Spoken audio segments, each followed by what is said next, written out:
Okay, Judges chapter 8 is the continuation of Judges chapter 7, as Gideon has done last chapter with his miraculous opportunity to scare the heck out of the Midianites and Amalekites. They pretty much decimate their own armies, basically, without realizing it. They attack each other and they flee. Gideon's army is now going to pursue them to continue to make sure they can wipe them out and get rid of the rest of them. So Gideon pursues, destroys the Midianites. He frees the children of Israel, but refuses their invitation to reign as king over them. Gideon dies, and Israel returns to idolatry. So we're continuing back through the pride cycle once again. So verse 1, and the men of Ephraim said unto him, Why hast thou served us thus, that thou called us not when thou wentest to fight with the Midianites? And they did chide with him sharply. So they're mad, like, why didn't you call on us to come fight? We would have come fight with you as well. In verse 2, and he said unto them, What have I done now in comparison of you? Is not the gleaning of the grapes of Ephraim better than the vintage of Abiezer? God hath delivered into your hands the princes of Midian, Oreb and Zeb. And what was I able to do in comparison of you? Then their anger was abated toward him when he had said that. So what Gideon is saying basically here is, what does it matter whether you were called originally to fight or not? God has delivered these armies and these people into your hands to slay them. It doesn't matter whether you were there for the original fight or whether you're there at the end or not. It doesn't matter. You're winning, and it's going to be okay. God is taking care of it. And they're like, oh, okay, yeah, that makes sense. Verse 5, and he said unto the men of Succoth, so this is a city, okay, you can look them up in the Bible dictionary to learn more about this. This is over, if I remember right, near Jericho, where this is. And he says, Give, I pray you, loaves of bread unto the people that follow me, for they be faint, and I am pursuing after Zebah and Zalmunna, kings of Midian. So remember they've captured the two princes of Midian. Now they're going after the kings of Midian, these two kings. And so they're pursuing them. This is a long pursuit, not like a short 1 or 2 hour type pursuit. This is probably taking days to fulfill. So they go past this city of Succoth, which is a part of Israel. Okay, this is a part of the land of the promised land. He goes past them, and these people are there, and he says, Hey, give us some bread. Can you support us in our efforts to get energy so that we can continue this fight? We're not asking you to come out and fight. We're asking you to support our armies so we can fight, basically, because they would be freed from the bondage of being enslaved to the Midianites and Amalekites just as much. So verse 6, and the princes of Succoth said, Are the hands of Zebah and Zalmunna now in thine hand, that we should give bread unto thine army? So they said, Well, but have you captured them? Have you captured the kings of Midian yet? Have you actually got them? So verse 7, and Gideon said, Therefore, when the Lord hath delivered Zebah and Zalmunna into mine hand, I will tear your flesh with the thorns of the wilderness and with briers. So Gideon's mad. And there's, again, the story has a few gaps in it. Not uncommon when in ancient writings. We have to realize that basically what's going on here is the people of Succoth is saying, Well, have you captured them yet? And Gideon probably said, Not yet, we're in pursuit. And they're like, Well, we don't want to give you our substance until you capture them. And then he's pissed. So this is such an interesting problem because they're saying basically, we don't want to get in the middle of this fight. We want to be seen as what is going to be the most politically advantageous way for us to deal with this situation. So we're not going to help you, even though it's right to help you. We're not going to help you because if you're not successful at accomplishing what you are doing, let's say these kings of Midian escape and they get out and they reform their army and come after you. If it is told to them that we helped you, we're going to get punished. Something's going to come back on us. So we just kind of want to stay out of this and not, we're doing our best to preserve ourselves and not get involved in this, basically, is what's going on. And Gideon's like, Are you kidding me?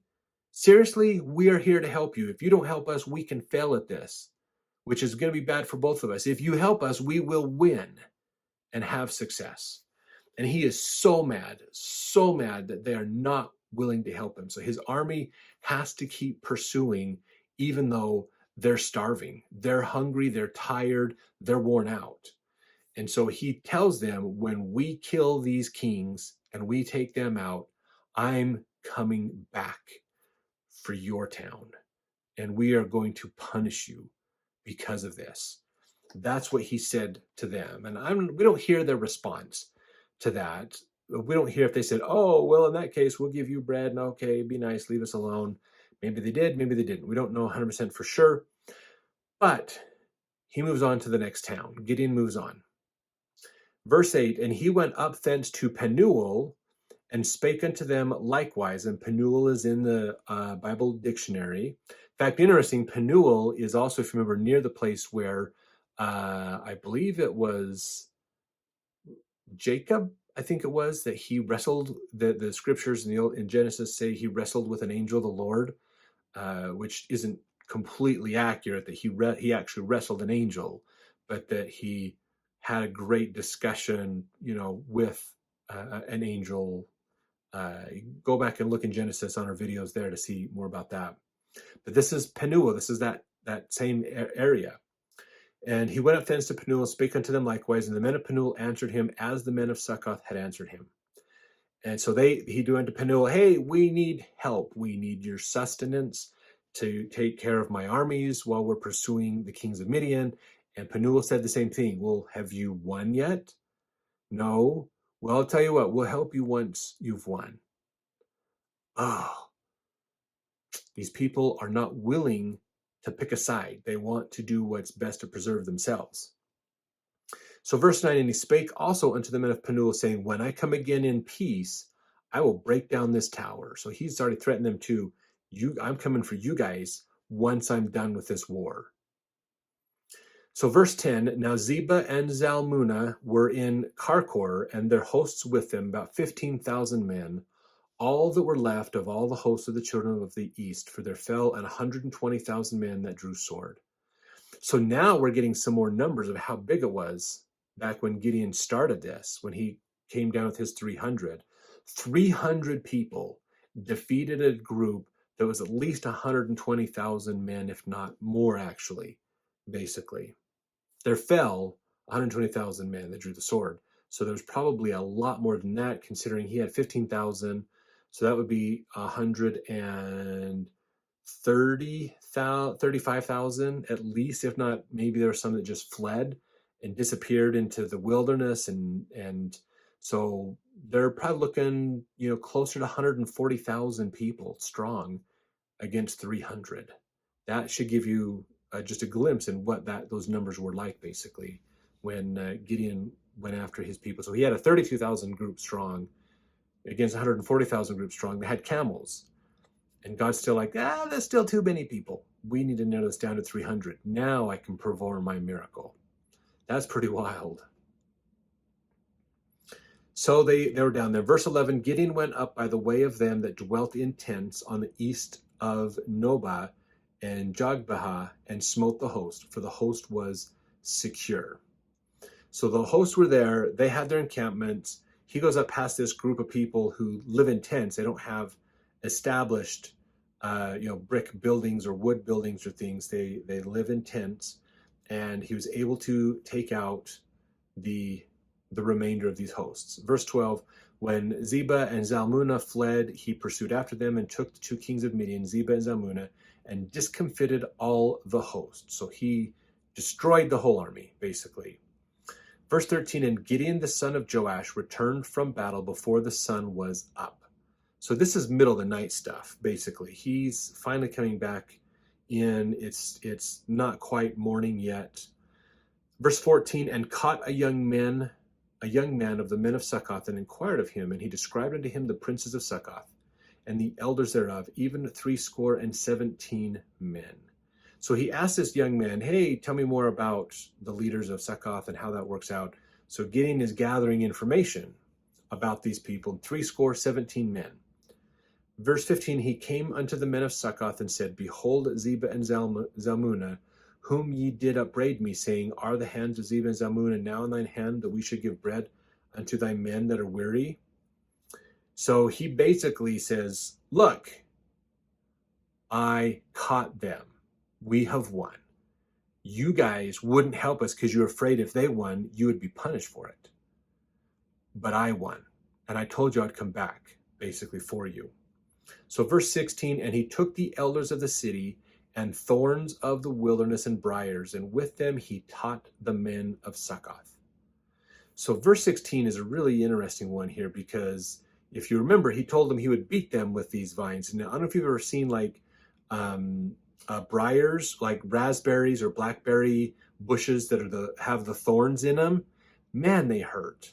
They hurt a lot. Boysenberry thorns are totally annoying. I could not imagine getting like whipped or beaten with those. That would hurt really bad, really, really bad.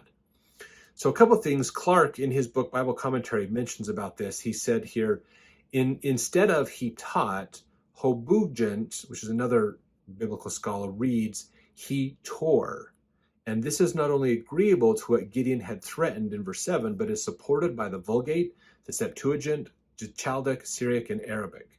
The Hebrew text might have been easily corrupted in this place by the change of shin into ain, letters very similar to each other. So in the Hebrew version, remember, every letter of the Hebrew alphabet basically can mean 12 different things. And so some of them are similar to each other in some meanings, and so that sometimes it's easy to flip them and have a problem with translation. So what Clarke is talking about here is he thinks what happened is Gideon's original idea was true. They literally beat the men of the village with these briers, with these big sticks with thorns on them, basically, is what it is. And that is very common in most of the other types of biblical scriptures of Old Testament, like the Septuagint, the Vulgate, even in the Chaldec, Syriac, and Arabic as well, those languages, it's more of he tore. So they actually whipped these guys. They punished them for these leaders of Succoth for not giving support to Gideon. Now, Clarke asked the question, what punishment was this? He says, what this punishment consisted in, I cannot say. It must mean a severe punishment, as if he had said, I will thresh your flesh with briars and thorns, as corn is threshed out with threshing instruments. Or ye shall be trodden down under the feet of my victorious army, as the corn is trodden out with the feet of the ox. So we don't know exactly what he did with these briars and thorns, but it probably was really painful and really bad for them. But that's what happened. And then verse 17, and he beat down the tower of Penuel and slew the men of the city. So he went to Penuel, he destroyed the tower, like he said, and then he actually slew the leaders of the city and got rid of them because that's what he said he was going to do. So don't mess with Gideon. Holy cow, holy cow. Okay, verse 18, then said he unto Zebah and Zalmunna, what manner of men were they whom ye slew at Tabor? And they answered, as thou art, so were they. Each one resembled the children of a king. So that he asked them, these people in Tabor that you went and slew, who were they? And he says, it's kind of like you, basically. Descendants of a king, basically. And he said, they were my brethren, even the sons of my mother, as the Lord liveth, if ye had saved them alive, I would not slay you. So he said, yeah, of course they were like me.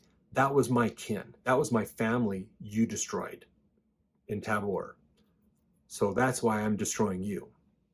Verse 20, and he said unto Jether, his firstborn, up and slay them. But the youth drew not his sword, for he feared because he was yet a youth. So he gets his son up and says, you go kill him, basically. They killed our family. You're part of the family, so you get to go kill them. Take them out. And his son's hesitant to do that. He isn't really interested to do that. He was in his youth. He probably hasn't seen much combat and fighting, and so he didn't have a lot of the ideas and concepts in his mind, that pent-up emotion of dealing with death and destruction. Verse 21, then Zebah and Zalmunna said, rise thou and fall upon us. They're talking to Gideon. So this is an interesting thing that's happening here. And this is what the Zeba and Zalmunna said, for as the man is, so is his strength. So what happened here is Gideon is like, I'm going to get this young son of mine. He's going to kill you guys and take you out. Now, there's no honor in dying at the hands of a young man. Basically, there's no honor in that. These guys want to go out as warriors, as very strong opponents, die in the field of battle in glory and those kinds of things. And yet this young man, they're basically tied up. So the young man's just going to walk up and kill him and get him out. And they're going to be known as some young man killed him. There's no honor, there's no glory, there's none of that. All of that would be taken from them, basically. All that, the only thing remembered in the history books would be that they died because a young man killed them, basically. So they said, because the young man was hesitant to do it, they turned to Gideon and said, look, why don't you just do it? You take us out. It's more better, it's more glorious, and more equal. It's one thing to die at the hands of your son, but to die at the hands of the great Gideon gives us honor. Basically, we can't defeat you. We could defeat your son, but we can't defeat you. So dying at your hand makes us more honorable, basically. So he does, basically. Gideon arose, verse 21, and slew Zeba and Zalmunna and took away the ornaments that were on their camels' necks. So he gets up, he kills those two guys, goes over to their camels, pulls the ornaments off. They're probably jewelry, gold and things that they had on them, and he pulls all that off the camels. Verse 22, then the men of Israel said unto Gideon, rule thou over us, both thou and thy son's son also, for thou hast delivered us from the hand of Midian. So they're like, man, Gideon is amazing. He's destroyed the Canaanites. He's destroyed Midian, and the Amalekites have fled. He's done great things for us. He's really helped us out. This guy is awesome. He is a fearless dude. This is amazing. He taught a big lesson to Penuel and to Succoth. We want this guy as our leader. Again, we have faith in a person who can help us. We don't have faith in ourselves that we can accomplish what we need to do. And so they said, we want you to be our king. We want you to rule over us, and your son will rule after you, and his son will rule after him. We're building a line of kings, and you are going to be a part of this. Now, there's a challenge with this, of course, that we have to understand, is because Judah was given the right to rule in Israel. Gideon, if you look in the Bible dictionary, is from a city of Manasseh. He's part of Manasseh, okay, which is a tribe of Joseph, one of Joseph's sons, Ephraim and Manasseh, if you remember. So he has no right to rule, basically, in here. And he decides, as he says in here, verse 23, and Gideon said unto them, I will not rule over you, neither shall my son rule over you. The Lord shall rule over you. So he's helping them say, look, guys, it's not me. You need to worship God. You need to pay attention to God and keep his commandments. That's what it comes down to. Verse 24, and Gideon said unto them, I would desire a request of you, that you would give me every man the earrings of his prey, for they had golden earrings because they were Ishmaelites. So he says, look, guys, the Midianites were Ishmaelites, meaning of the tribes of Ishmael, who, if you remember, was still a part of the family of Abraham, okay? They're still a part of that family, Abraham and Isaac and Jacob, and Ishmael was one of those other sons from the other wives and things that happened. But they had earrings. They did a lot of earrings, these Ishmaelites. So he says, I won't be your king at all. But what I want is the earrings from all of the Midianites. Basically, I want all those rings. So they said in verse 25, they answered, we will willingly give them. And they spread a garment and did cast therein every man the earrings of his prey. So everybody that pulled all the earrings off the dead people and are going to keep it, they all had to turn them in. They all had to come by and drop them on this blanket, and they gathered them all up to give to Gideon, basically. Now, why earrings? That doesn't sound like much. You may recall, if you remember, that when Moses was up in the mount, that the people built a golden calf. And what did they use? The earrings from everybody. Aaron used those to make the golden calf. So this could be interesting, what Gideon's going to do with these earrings. So verse 26, the weight of the gold earrings that he requested was 1,700 shekels of gold. Okay. beside ornaments and collars and purple raiment that was on the kings of Midian, beside the chains that were about their camels' necks. So not a small amount of gold. This is a lot of gold. It's a lot of small little things, but it adds up, basically. A penny's not worth very much, but a million pennies can buy a lot. Basically, you can do quite a bit with that. So verse 27, and Gideon made an ephod thereof and put it in his city, even in Ophrah. And all Israel went thither a whoring after it, which thing became a snare unto Gideon and to his house. So here's the problem that happens here. And in verse 27, in the footnotes, it says, probably here a medallion of gold to adorn the priest's ephod. Later it was at times revered. So they think he built. They think he didn't necessarily. There's a debate here. They don't think maybe he built an ephod. Okay, so if you remember going back, an ephod, okay, was that the plate that the priests, the high priests in the temple, in the tabernacle of Moses, would wear. Basically, they would put these types of jewelry things on to officiate in the priesthood, and they have the priestly robes that they would wear underneath it, and have this ephod on and everything else. And so Gideon made an ephod, and he put it in his house. And eventually, unfortunately, people started worshiping it. They used it as an idol thing, saw it as more important than God, basically. And it started causing idolatry and other problems.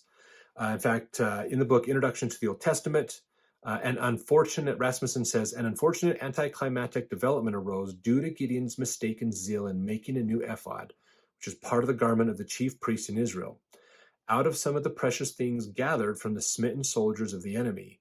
When the text says Israelites went a whoring after it, the idiom means they looked upon it as if it were an idol. And idol worship is often condemned in these terms as infidelity to God.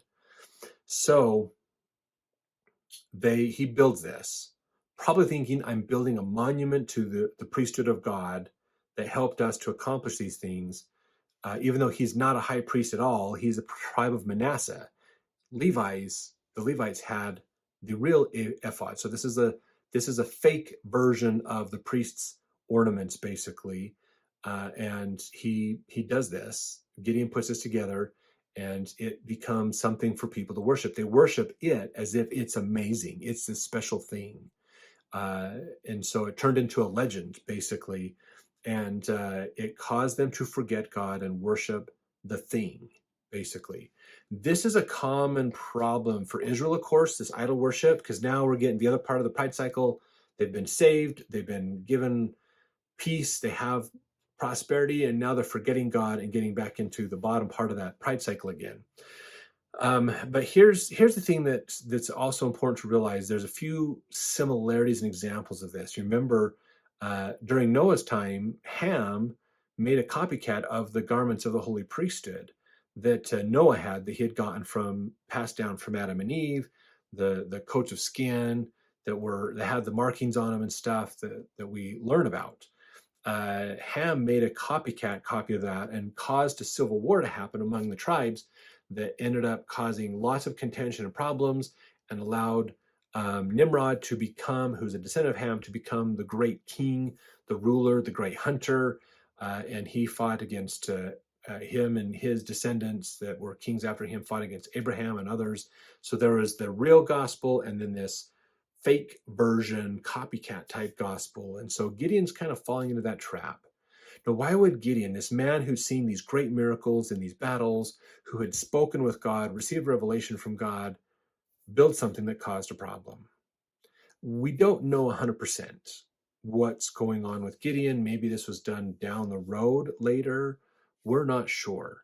Maybe there's a good chance there probably was not a whole lot of tabernacle worship at the time. The Levites were still doing their thing, but the rest of the tribes were probably getting slothful at doing their part of keeping those commandments and doing the tabernacle worship. So even though Gideon says, I do not want to be king, but he ends up causing a problem that turns into idol worship and ends up turning into a big problem for the rest of Israel, unfortunately. Not a good thing. So verse 28, thus was Midian subdued before the children of Israel, so that they lift up their heads no more. Meaning they're not praying to God. They're not being tempted. They're not being oppressed and tried and humbled. So they're not raising their heads, lifting their heads up. And the country was in quietness for 40 years in the days of Gideon. So it was during that 40 years that they eventually get lazy in their religion and go into idol worship because of this ephod, or this piece of ornament that could go with the ephod that Gideon had built. Verse 29, and Jerubbaal, the son of Joash, which is Gideon, went and dwelt in his own house. And Gideon had 70 sons of his body begotten, for he had many wives. So he had a lot of wives, several wives, and he had lots of sons out that he had. So a big family for him. He just went and lived in his house, just became a guy. He rose up, he did what he needed to do, and then he went back to the civilian life, back to normal life. And that's where he is. Now, verse 31, and his concubine that was in Shechem, she also bare him a son, whose name he called Abimelech. Now, Abimelech is an interesting name. From what I understand, Abimelech means my father is the king. So maybe Gideon came back around on being a king later. Maybe the real story is a little different than what we heard from here. Maybe Gideon did take that upon himself to be king. And again, maybe it was a later time we don't know about. But he had this son by a woman in Shechem, so not his hometown. This woman does not live in his hometown, a concubine, so not necessarily a main wife, you could say, an extra woman in his household, could be prostitute, illegitimate child, maybe, which again would show Gideon is not being faithful and falling apart. So maybe there is more to Gideon's story than we hear. But his name is Abimelech, meaning my father is the king. So this is going to turn into some problems as we move forward here. Verse 32, Gideon the son of Joash died in a good old age and was buried in the sepulchre of Joash his father in Ophrah of the Abiezrites. And it came to pass as soon as Gideon was dead that the children of Israel turned again and went to whoring after Baalim and made Baal-berith their god. So now they're going after, they go back to Baal. Gideon's gone. Now what do? We're going to go back to Baal. And we're going to, because why? Baal lets us do what we want. Basically, they don't have faith between them and God. They don't get that. They want to have faith through somebody else, basically. They don't have faith in someone who has faith in God. Such a hard concept for them to understand. So they go back to Baal-berith, in fact, and the children of Israel remembered not the Lord their God, who had delivered them out of the hands of all their enemies on every side. Neither showed they kindness to the house of Jerubbaal, namely Gideon, according to all the goodness which he had showed unto Israel. So his family didn't get any favors after he died, basically, and that was the problem that happened there as well. So they fall back into idolatry worship. Now, of course, we're going to go back through that humbling oppression part of the pride cycle before they have to get back out of this again. So see you in the next chapter as we continue this story.